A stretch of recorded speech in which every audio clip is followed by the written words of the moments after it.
Welcome to the Redefine Podcast. All right, welcome back to the show. Thanks for tuning in. Today we're going to talk about go for no. Go for no. Definitely have talked about this before in the past. I wanted to revisit this topic today because it actually continues our conversation from last episode very well. We talked about tribalism. We talked about the potential to regress into defensive patterns when we get rejected and when we get those no's. And so it's a natural conversation, right?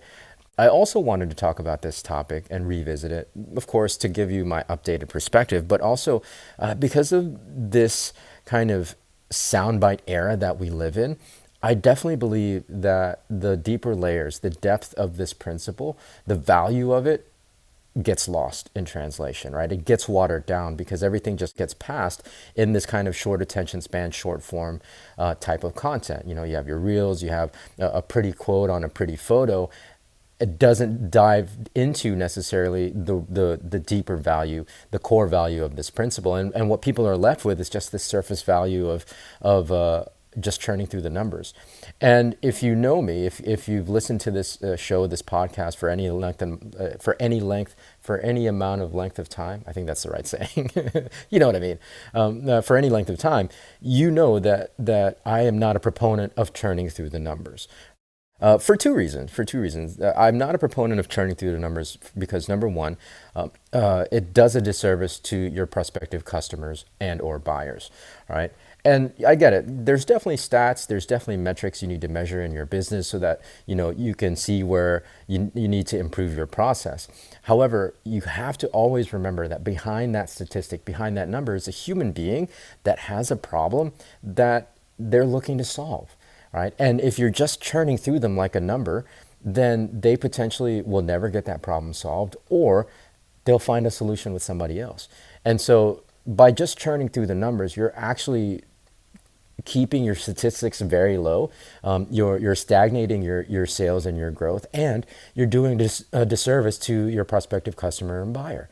Remember, there's a human being there, and you will actually improve your sales if you come from a place of service. The second reason why I have a gripe with this particular principle of just churning through the numbers is that it actually does you a disservice. With each no, there's an actual potential lesson that you can learn. Each no is a lesson that can actually help, again, improve your sales skill and then improve your overall statistics, right? So if you're just churning through, what ends up happening is you're potentially ignoring the lessons that you can learn with those no's just to get to the yes. And I've seen this happen throughout the years in my career in network marketing, where people embrace this principle, but it's just that surface layer of the principle that they embrace. They keep churning through the numbers. Their sales haven't improved. Their business never grows because they're just churning through the numbers, and they miss out on the lessons because they've only grasped the watered down version of this principle, right? Right. So you're doing your prospective customers and buyers a disservice by churning through the numbers. You're also doing yourself a disservice. You're holding back your own growth if you don't take the time to learn and see the lesson in each no. To take us into the next part of the conversation, then, this is where we can learn, right? The no's is where we can learn. Now, there are two types of no's. The first no is the no where they're just don't want it, right? They're not ready. No matter what you say, no matter what you do, no matter how many questions you ask, they're not going to buy your stuff, and that's okay. Those people, you can move on as long as you accept and you keep the doors open. They could potentially come back. The second type of no, this is where the real growth happens, right? If you take the time to learn. The second type of no is a no that comes from fear. These are people that are saying no, and behind that no is an unexpressed fear of not being able to afford it, an unexpressed fear of whatever you're offering not working for them, or whatever the situation, right? There's tons of different reasons why people have fear or hesitate to move forward, and they'll say no.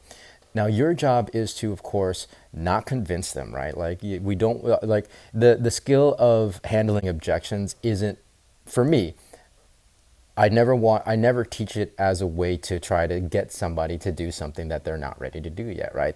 And that's some of the problem I have. Well, that's a problem I have with some of sales strategy and sales tactics that gets taught. It's really all about, hard selling and hard closing and convincing people into buying. I never teach that, right? I never want to convince or browbeat somebody into buying something that they're not ready for. It's just not fair to them.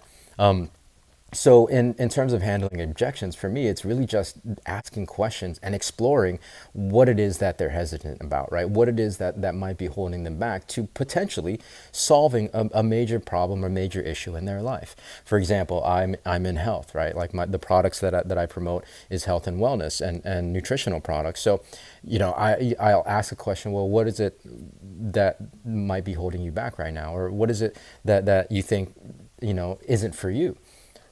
It could be a money issue. It could be they've tried so many things in the past and it won't work, right? But by exploring these things, you can get to really addressing them for them, right? Addressing it for the prospect, so that it's more clear, and then that way they can take a step forward or a step backward to making a decision, right? Whatever that decision is, whether it's still a yes or a no, doesn't matter. But at least you are removing that question in their mind that actually made them say no in the first place, right? Right? That's where the real growth is, and the better you get at that. That's the sales skills that I was talking about in the last episode, right? Yeah, you're getting no's, but if you're just churning, you're not improving your skill. You just got to improve your skill so that you get better percentages of conversion, right? And you get to improve those skills in exploring and diving deep into why somebody is saying no, right? Right? Really, really a lot of great value in the go for no principle,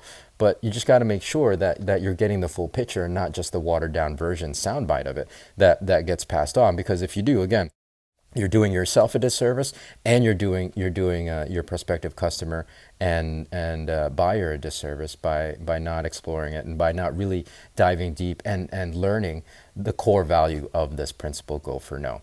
All right. So that's going to do it for this episode. Hopefully that makes sense. If not, you know how to get in touch with me. My new account on Instagram, Ronnie Cruz. Just look me up, you'll see. And I'll leave a link in the show notes and the description of this video. Beyond that, catch me in the next one. So until then, be well, be safe. We'll see you in the next episode.